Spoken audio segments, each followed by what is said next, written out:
Roar 102.7 FM, the pride of the people.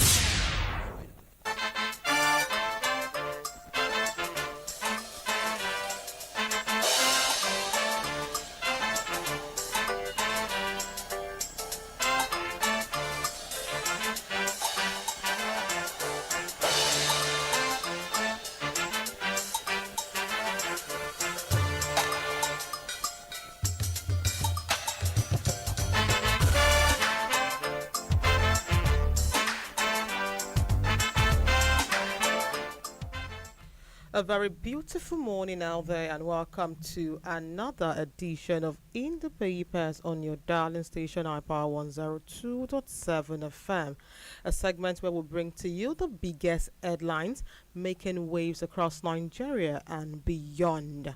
I am Florence Ibharman, and for the next few minutes, we'll be looking into stories making major headlines and shaping our politics, economic security, and of course our daily life, straight from the pages of today's national dailies. From government decisions affecting us to the common man, of course, we break it down to different perspective. We'll be taking stories from the Punch newspaper this morning. We have stories from the Hope newspapers. We have stories from the Nation's newspapers. We have stories from the Daily Post newspaper this morning.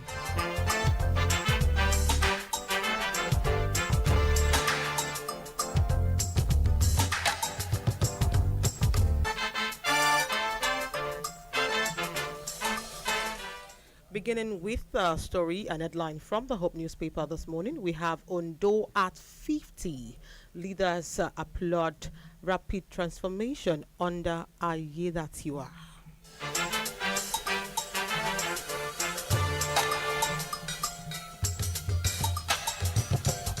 Still talking Ondo at 50, we have how Vision sacrifice made state oil producer Olanipekon says.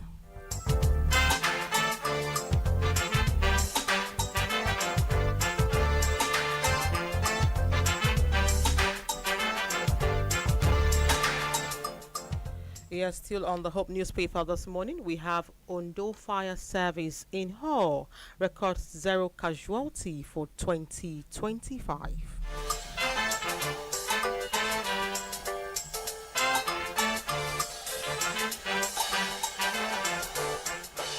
Away from the Hope newspaper this morning, we are now on the Punch newspaper where we have court remands 9 over killing of 150 in Benue State.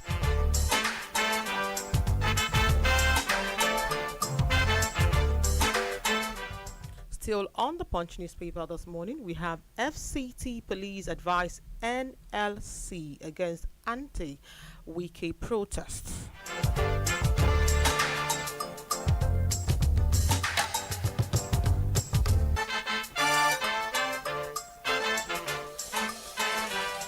Yes, moving to the foreign scene, we have a Trump courts Indian tariff says Modi will halt Russian oil imports.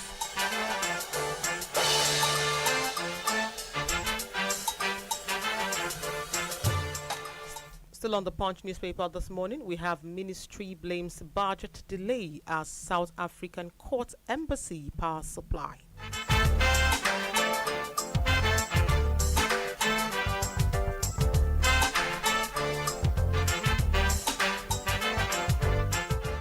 Still on the pages of the Punch newspaper this morning, we have father seeks justice over son's mysterious death in Lagos hotel.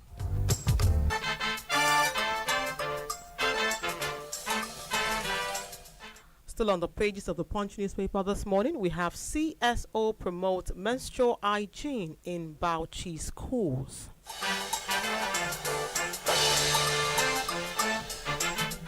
Yeah, taking stories from the Punch newspaper this morning, we have insecurity issues. Talking Kwara reopens college after 3 months of closure.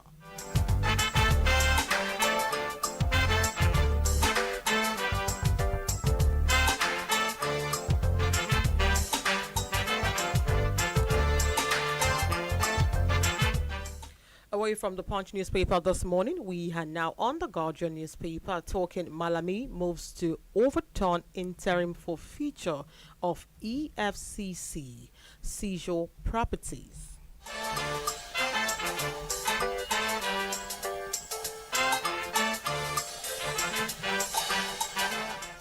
Still on the Guardian newspaper this morning, we have Nigeria paying heavy price for underfunding education sector, says Oshibanjo.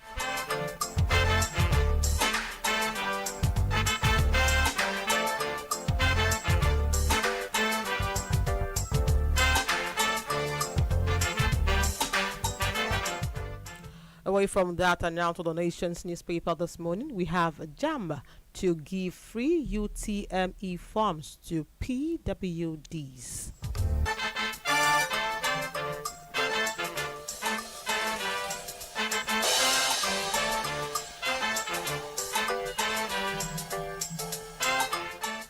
Yes, still on the Guardian newspaper this morning, we have UNICEF and others commit to establishing community rehabilitation programs.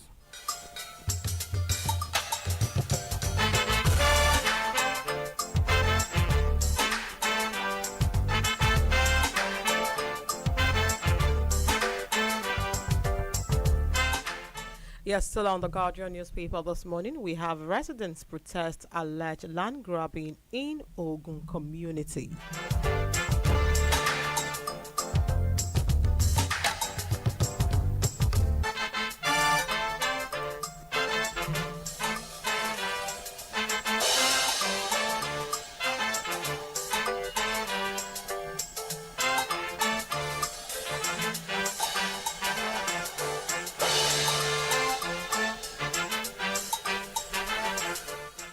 Yes, now we'll go into the details of the news this morning. Coming from the Hope newspaper, we have Ondo at 50. Leaders applaud rapid transformation under Ayedatiwa. Now we have the details. As Ondo State marks its golden jubilee today, eminent leaders, politicians, legal practitioners, and academics have congratulated the government and residents on 50 years of resilience, progress, and development. Among the eminent personalities who spoke on the Golden Jubilee celebration in separate interviews includes a leader of the Pan-Yoruba socio-political group, Afenifere, Basharu Saindi Arugbofa. We have the former Chief of Staff in the state, the Chief Florence Aminu, a public affairs analyst, Chief Dakpo Filani. Also, we have a senior lecturer and the head of psychology department, University of Ilorin, Dr. Bamikoli Ageshin, special advisor to the governor on legislative and party affairs, Kolawole Babatunde. Celebrating what they called a Sunshine State landmark achievement so far, the people reflected on the challenges ahead. Basharu Arugbofa highlighted the need for leaders to rise above immediate challenges, citing security and strategic development as crucial areas.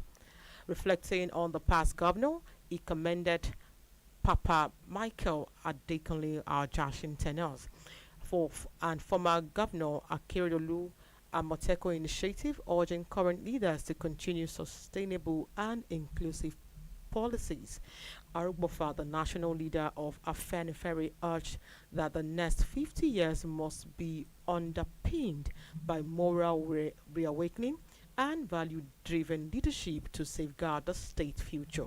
He also expressed concern over the moral direction of the youth, emphasizing the role of parents and community in instilling value.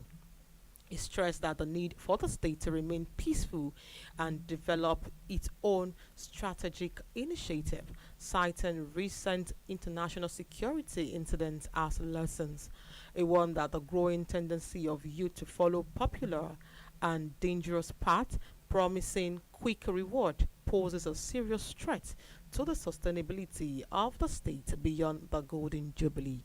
He insisting that while every governor contributes under different circumstances, none match the achievements of Papa Ajashin whose tenure is said set the benchmark in governance despite federal constraint. For details of that story, see the Hope newspaper this morning with the headline Leaders Applaud Rapid Transformation under Ayedatiwa.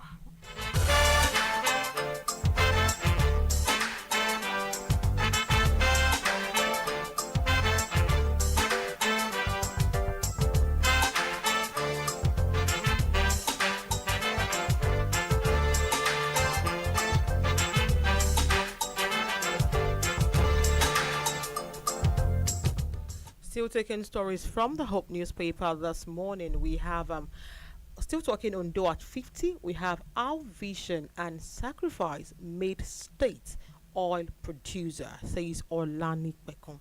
Now the details. Former Attorney General and Commissioner for Justice in Ondo State, Chief Wole Olanipekun CERN, has attributed Ondo State emergency as an oil-producing state to visionary leaders, strategic sacrifice, and collaborative governance, warning that disregarding the Council of Elders and the lessons of history could jeopardize the state's development. Speaking on Monday at the International Culture and Event Center, the Dome, during the public lecture themed Ondo State yesterday, today, and tomorrow, Olanikwe will recount the painstaking step that positioned Ondo along Abia and Imo State as Nigerian's oil-producing state. Olanikwe, who is a chairman of the public lecture, reflected on his tenure. Hello, good morning. Hello. Good morning. What's your name? Where are you calling us from? My name is Okay, what's your contribution on the program? All right, they have been updated and they do a lot of and the only person that the whole just get this and they will. Okay. The line is breaking. I can hardly hear you. Please, can you come? Can you? Yes, we lost that call. You can call us on 08165524699 for your contributions and, of course, on your comment regarding stories being read this morning. We are going to go on a very short break. When we come back, we continue the rest of the stories.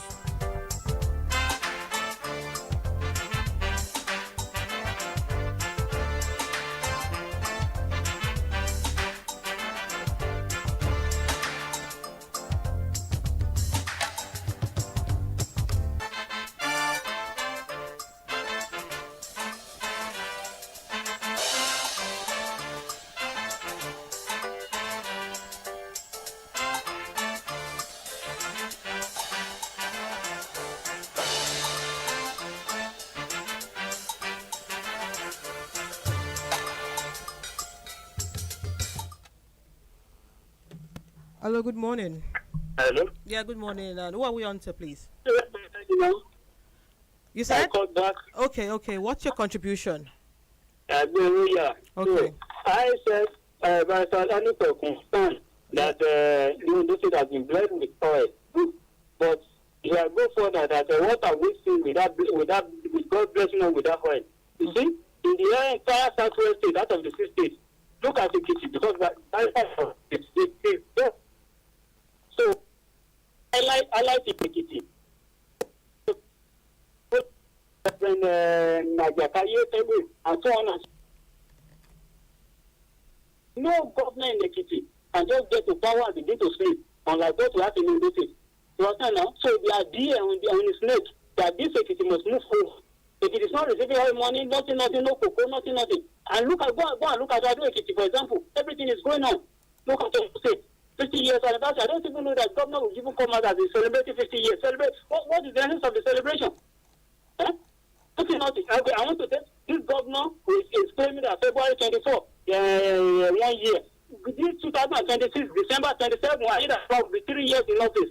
We have been sworn in at 14 months out of Akedolu tenure. The 14 months, a year and 2 months. You start with another second time swearing, and you are spending 1 year in office. And is that how one say will continue? Today we are celebrating Baba Jashi, a blessed memory. Well, what have you seen? What gain? I mean, what lesson have you learned in Nigerian record? Nigeria spent only 4 years. Look at this record. Thank you. Thank you very much for your contribution.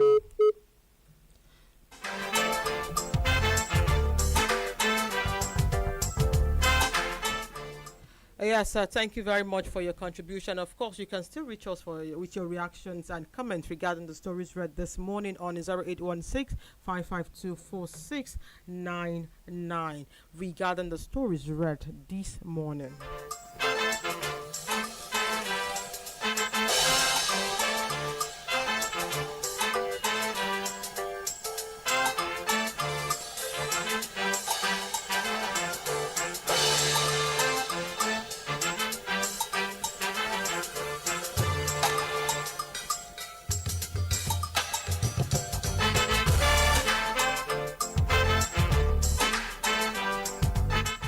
Yeah, still taking stories from the Hub newspaper this morning. We have Ondo Fire Service records 0 casualty for 2025. Now the details. The Ondo State Fire Service has said it has recorded 0 fire-related deaths in 2025, marking an historic milestone in the state's emergency response efforts. Director of the Fire Service, Ondo State Ministry of Works, Mr. Samuel Florence, disclosed this while reviewing the performance of the agency in the outgoing year, attributing the achievement to intensified fire prevention campaigns, improved response time, and deployment of new firefighting equipment by the Ondo State government. He referred to that the service responded to 102 fire incidents out of 109 reported cases across the state in 2025, a significant reduction when compared to the 127 incidents recorded in 2024, a higher figure in the early years. He said, and I quote, "For the first time in the history of Ondo State Fire Service, we recorded no casualty throughout the year. In 2024, we lost 14 lives, while 9 deaths were recorded in 2023. But in 2025, there was 0 death, and it makes it one of the best year." He explained that the improvement followed a revival and strengthening of the fire service prevention unit, which was tasked with public enlightenment and sensitization across communities, schools, hospitals, and public institutions. The director noted that while the overall trend of fire outbreak declined across the state, Akure recorded an increase, rising from 36 incidents in 2024 to 47 incidents in 2025, largely due to electric-related fire and poor installation of solar inverter system. He added that most of the fire outbreaks were recorded were residential fire, and the major causes were cooking gas, electricity fault, and poor ventilation solar inverter system. Florence lauded the state government, Honorable Lucky Ayedatiwa, for the timely commissioning of new fire trucks in February 2025, noting that the service previously operated with aging fire trucks covering the entire state.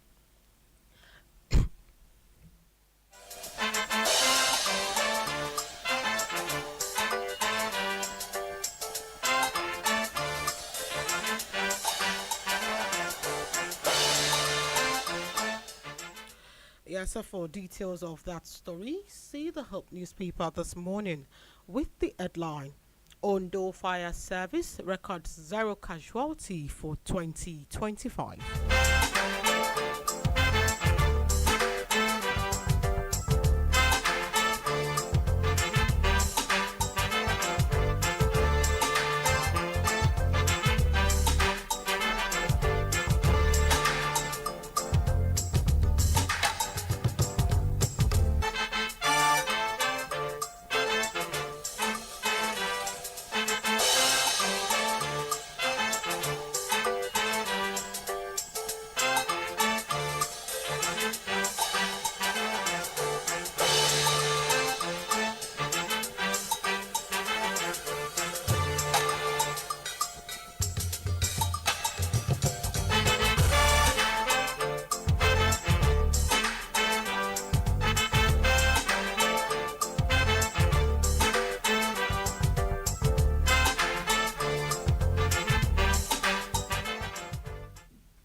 Away from the Hope newspaper this morning, and now to the Punch newspaper, where we have court remands 9 over killing of 150 in Benue State. Now the details. A federal high court in Abuja on Monday remanded 9 suspects accused of involvement in the Yewata attack in Benue, in which about 150 persons were killed.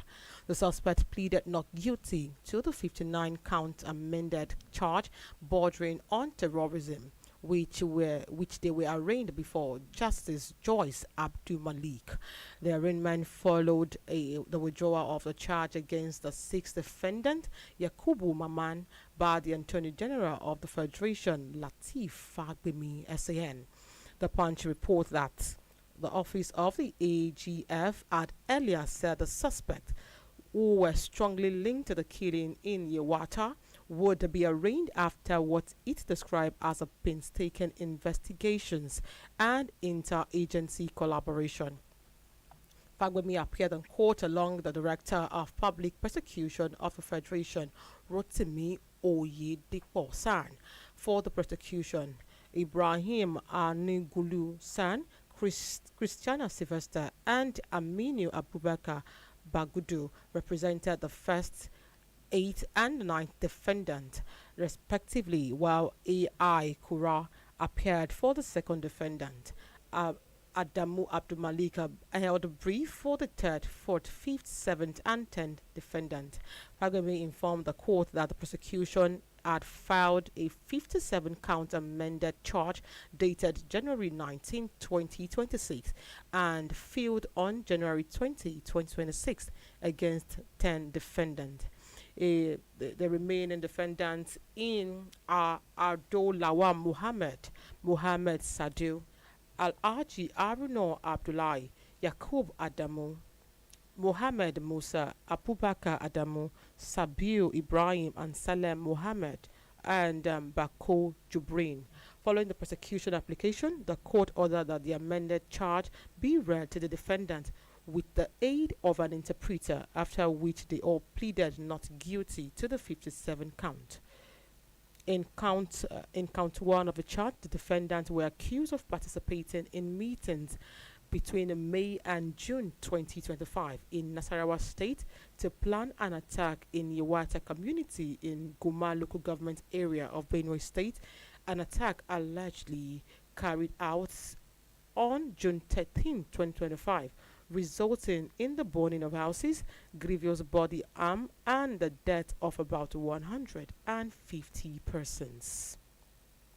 For details of that story, see the Punch newspaper with this headline: Court remands 9 over killings of 150 in Benue State.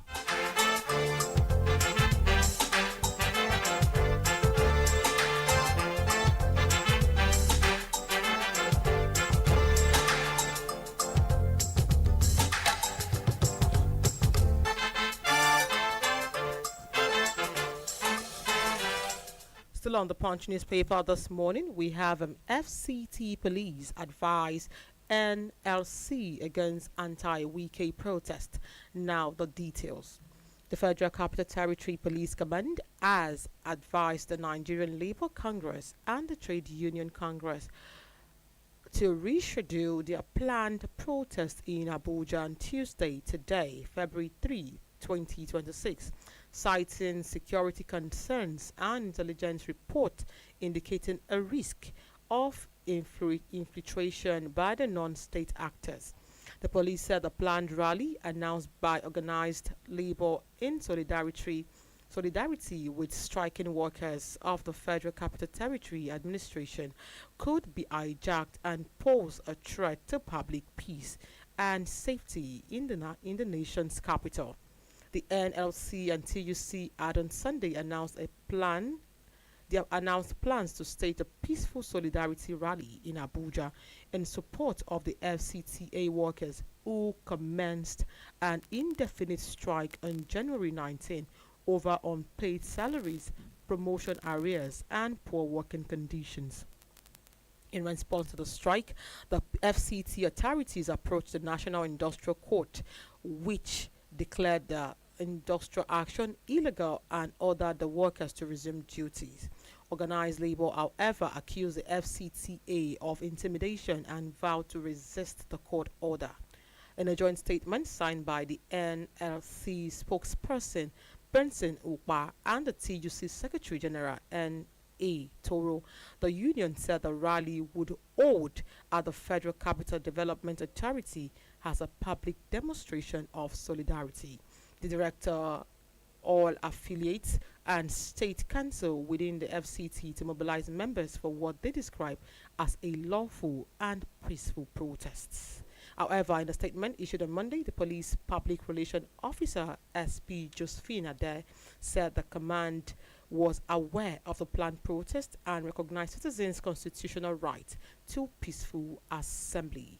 For details of that story, see the Punch newspaper this morning with this headline: FCT police advise NLC against anti-Wike protest.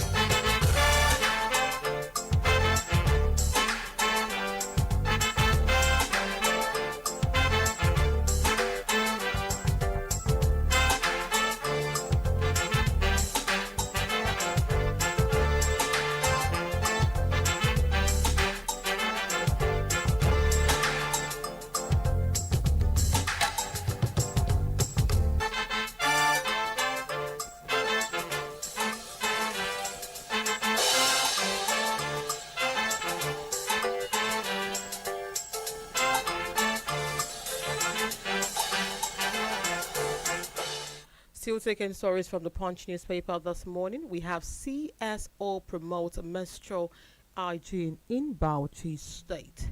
Now the details. Bauchi-based civil society organization, the Young Leader Network, has donated pad, banks, and sanitary materials for 2 secondary schools in the state as part of effort to promote menstrual hygiene and improve school attendance among adolescent girls. The intervention carried out on Friday at the Special Education Center Yewa Bauchi and Hope Academy. Bauchi is being implemented under the Empower Our Adolescent Girls Mentorship Club through the Strengthening Advocacy for Girls Education Project in partnership with the Malala Fund. Speaking at the event, the program manager, Quality and Inclusive Education at YLN Charity Solomon disclosed that each benefiting school received a branded pad bank along with 100 packs of sanitary pads to ensure that girls do not miss school due to menstruation. According to her, the initiative was driven by the need to protect girls' dignity and keep them in school. She explained that the SAGE project focuses on promoting equitable access to secondary school education for girls, strengthening gender responsive policies, and encouraging sustainable education financing. She urged the government and other stakeholders to replicate the initiative across state. The organization further disclosed that the pad bank donation would be extended to government senior secondary schools, Bauchi, as part of its broader effort to keep girls in school and promote gender responsive education. Receiving the donation, the principal of the Special Education Center, Yewa Amera Salusi, described the gesture as timely and impactful. She said, "Usually we have when some of our girls are menstruating, some do not come to school or they use rags. But with this donation, it will go a long way in helping our students as they are special people with special needs." For details of that story, see the Punch newspaper this morning with the headline: CSO promotes menstrual hygiene in Bauchi schools.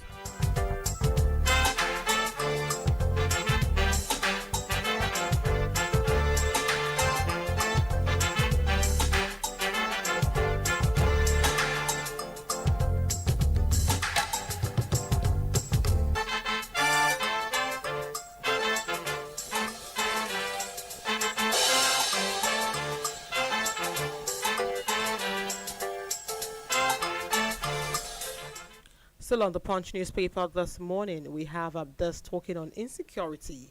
Kwara reopens college after 3-month closure. Now the details. The Kwara State Government has directed the reopening of the College of Education, Oro, in Irekwadun local government area of the state after about 3 months of closure due to security concerns. The reopening followed what the government described as improved security conditions across the parts of the state. The directive was conveyed in an internal memorandum issued on Monday and cited by the Punch, addressed to staffs and students and issued from the office of the registrar. The memorandum announced that the institution had resumed academic and administrative activities with immediate effect.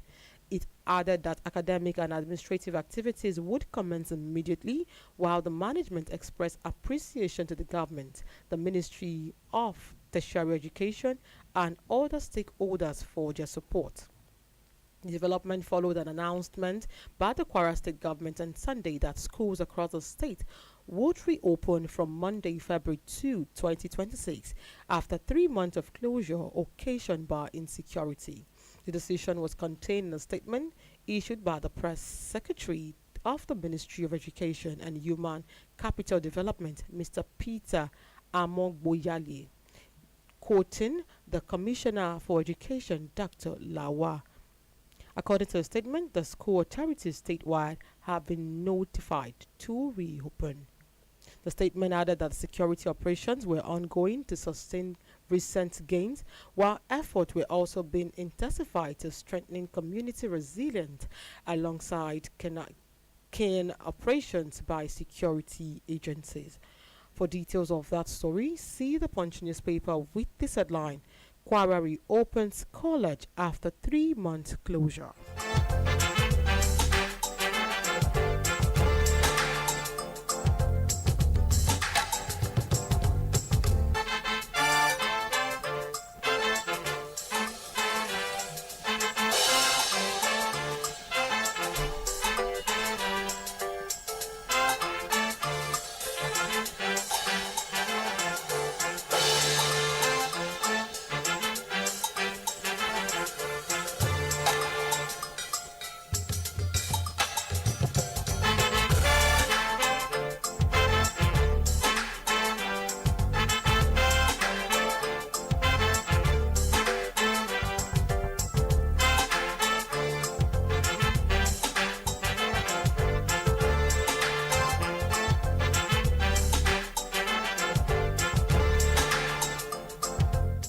Welcome back. You're still on to us from iPower 102.7 FM, and the program is In the Papers, your daily nugget for stories making major headlines in today's newspaper. Away from that, and still taking stories from the Punch newspaper this morning, we have community pharmacists that seek free anti-venom and local production to curb snake bite death. And now the details. The Association of Community Pharmacists of Nigeria have urged the federal government to make antivenom free nationwide. The association also called for local antivenom venom manufacturing to address over 2,000 preventable snake bite related deaths recorded annually. As reported by the news agency of Nigeria on Tuesday, the ACPN made the appeal in a statement released by its national chairman, Mr. Ambrose Eze, following the death of the Abuja-based singer Ifunanya Nwangene. Eze expressed condolence to the family, describing the death as a tragic and painful loss. He said, and I quote, "We mourn with the families and stand in solidarity with all Nigerians who have lost their loved ones." He warned that snake bites environment remained one of the Nigerians' most neglected public health emergencies, requiring urgent national attention. He urged the federal government to declare snake bite a national health priority and classify it as a neglected tropical disease. According to him, Nigeria recorded no fewer than 20,000 cases annually, with about 1,700 people left permanently disabled. He He said rural dwellers, farmers, elders, women, and children bore the greatest burden. He also said that the deaths of Ifunaya at the Federal Medical Center (FMC) Jabi renewed concerns over decades in assessing life-saving antivenom. Eze said the stock out and what he termed as referral trap exposed crucial gaps in the snake bite response system. He insisted that any delay caused by cost or lack of trained personnel could prove fatal for snakebite victims. He observed that the venom remained one of the essential medicine listed, yet snakebite related deaths continued to increase. The ACPN called for a one-off federal investment of about $12 million to establish a local antivenom production facility. He said Nigeria currently spends nearly the same amount annually on importing antivenom. The group urged the government to place antivenom under national health insurance coverage to ease the 40,000 treatment cost. The ACPN also condemned what it described as administrative interference, disrupting hospital drugs revolving fund. It said protecting this fund was crucial to ending the persistent stock-out syndrome in public health facilities. For details of that story, see the Punch newspaper this morning with this headline: Community pharmacists seek free antivenom venom and local production to curb snake bite deaths.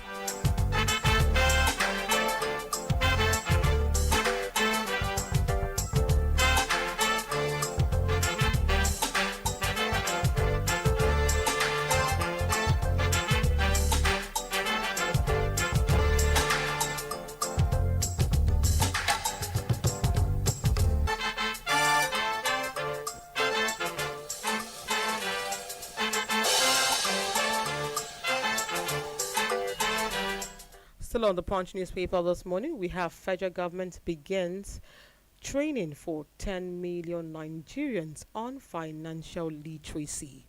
Now the details. The federal government on Monday launched a free nationwide training program for 10 million Nigerians on financial inclusion and literacy.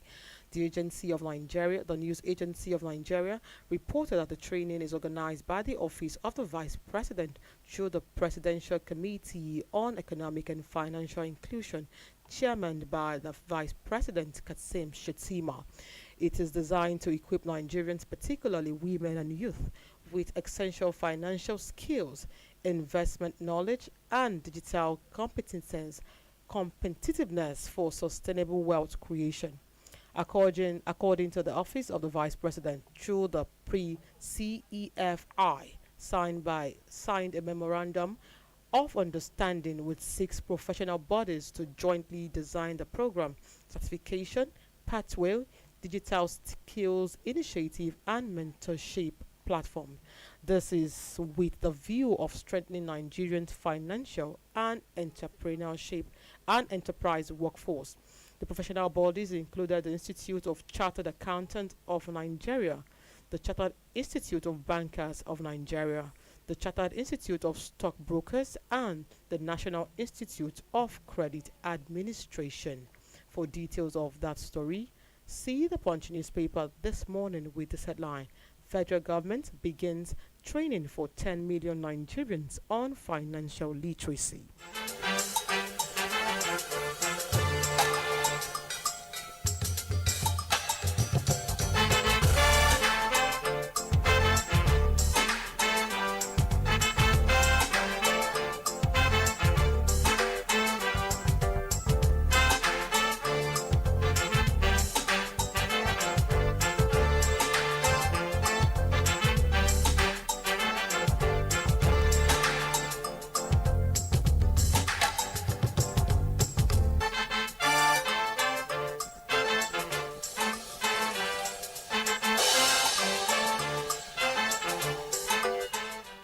away from the Punch newspaper this morning and straight to the Nation's newspaper, where we have federal government moves to turn livestock into growth engine. Now the details. The federal government has set up a new technical subcommittee under the National Economic Council (NEC) to drive the development of Nigeria's livestock sector. This aims to boost economic growth, improve food security, and strengthening unity across the country. The Minister of Budget and Economic Planning, Senator Abubakar Atiku Bagudu, announced this yesterday during the first meeting of the subcommittee at the ministry headquarters in Abuja. The minister said the team was created to harmonize existing policies and ideas and turn them into a clear and practical plan that the National Economic Council can approve and begin to carry out without delay. He said the NEC had formed a high-level committee on livestock development led by the KB State Governor Nasri Idris. The committee, the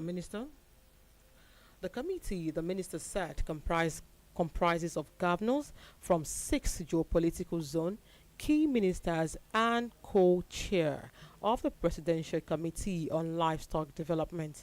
But because of their busy schedules, the governor and the urgent need to move quickly, the NEC Bagudu said he agreed to create a smaller technical team that would handle the detailed work and speed up the process. The minister stated President Bola Ahmed Tinubu's personal interest in livestock development, describing it as part of a broader shift in how the country sees agriculture and economic growth. For details of that story, see the Nation's newspaper this morning with the headline, Federal Government moves to turn livestock into growth engine.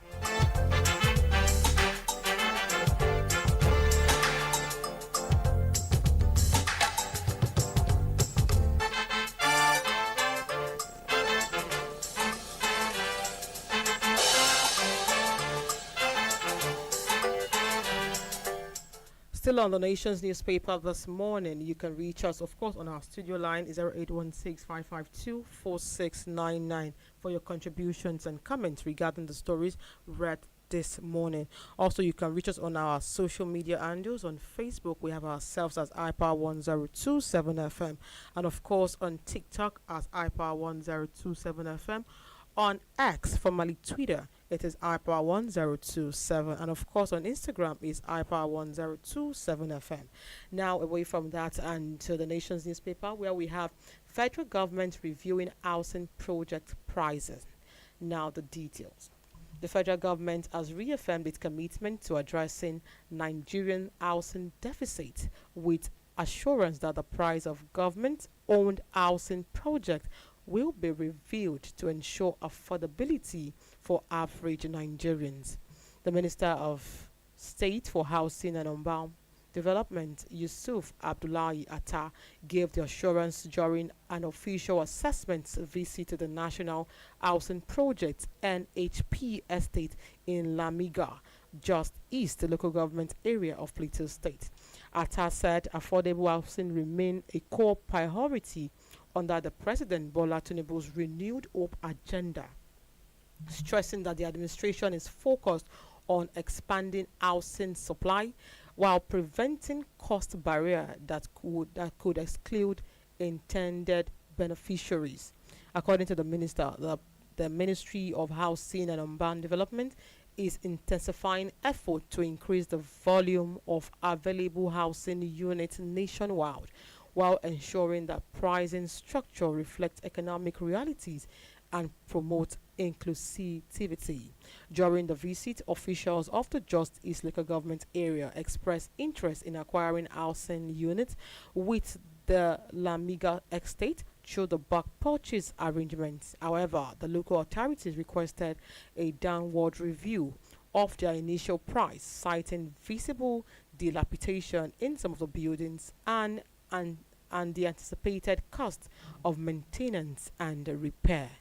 If that story aligns with your interest, it is on the pages of the Nation newspaper this morning with this headline: Federal government reviewing housing project pricing.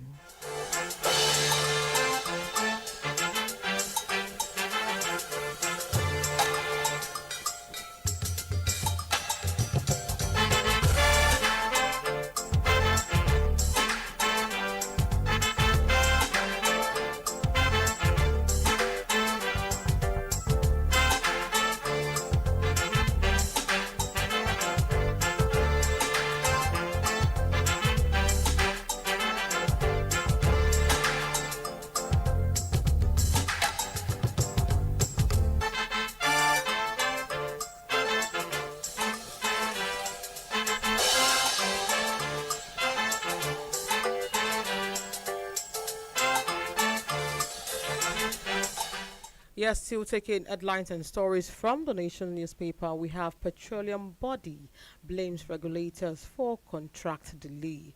Now the details. The chairman, Petroleum Technology Association of Nigeria, Wole Ogunsoya, yesterday blamed petroleum industry regulators for persistent delay in oil and gas contracting processes despite the presidential directive requiring tender requiring tenders to be concluded within 6 months. Ogunsoya disclosed this during a presentation at the opening ceremony of the Nigerian International Energy Summit 2026 in Abuja yesterday. The presidential directive is aimed at accelerating project execution across the energy sector. Recall that President Tinubu in March 2024 issued Executive Order 42 mandating reduction of petroleum sector contracting costs and timeline, being part of the wider set of oil and gas reforms signed by the administration. Ogunsoya disclosed that the group is currently monitoring ongoing tenders, emphasizing that several projects scheduled to commence in 2026 and 2027 remain stalled due to prolonged contracting cycle.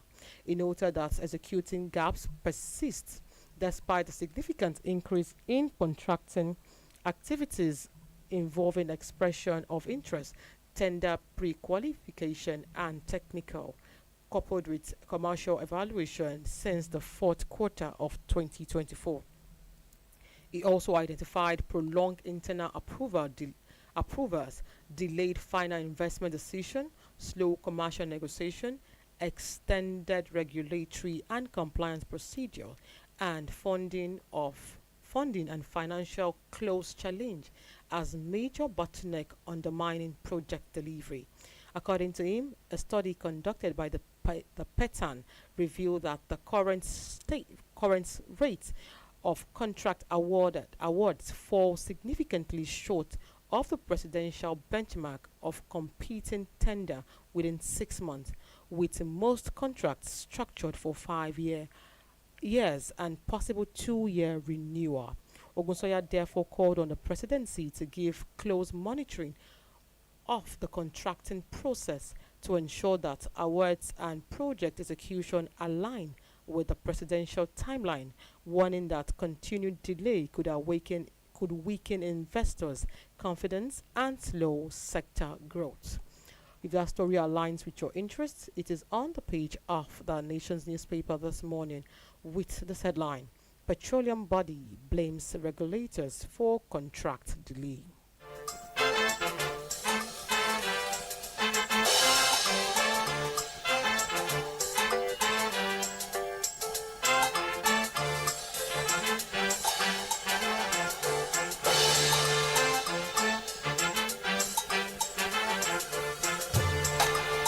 Yeah, moving on, still on the Nation's newspaper, talking education. JAMB to give free UTME forms to PWDs. Now the details.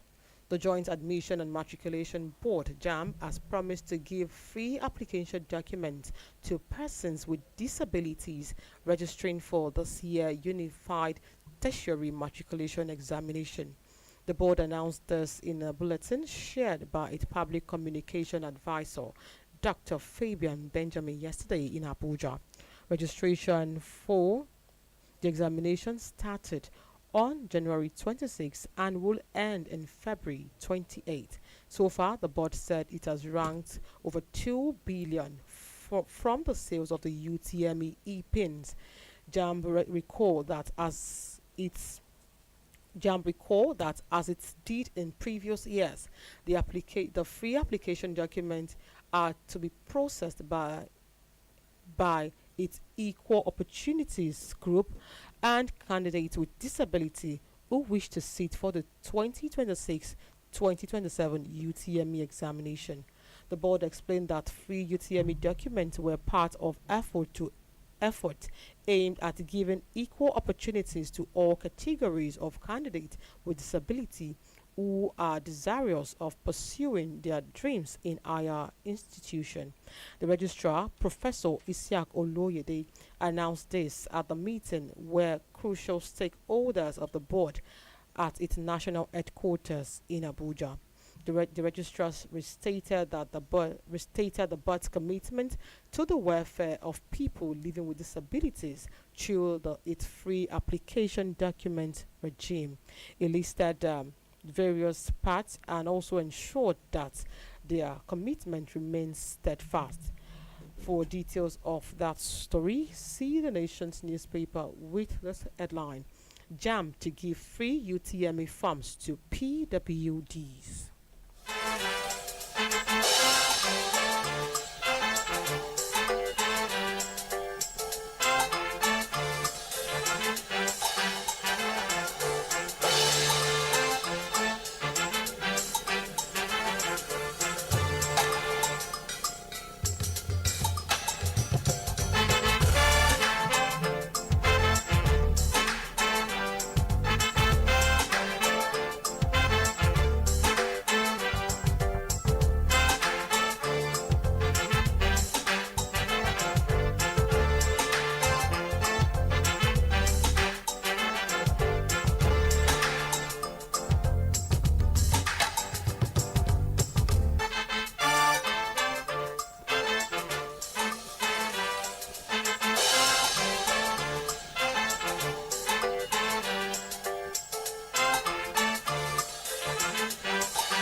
Yes, that is how far we can go today. On to this edition of In the Papers, your daily nuggets for stories making major headlines in today's newspaper. We hope we've been able to keep you informed and up to date about stories making wave in and outside Nigeria. Until we come your way again tomorrow, same time, on iPower 102.7 FM. We implore you to please keep it locked on the station as we have a list of endless entertaining, educative, and informative programs outlined for your listening pleasure. I remain your host, Florence Ibharman. Many thanks for listening. Good morning.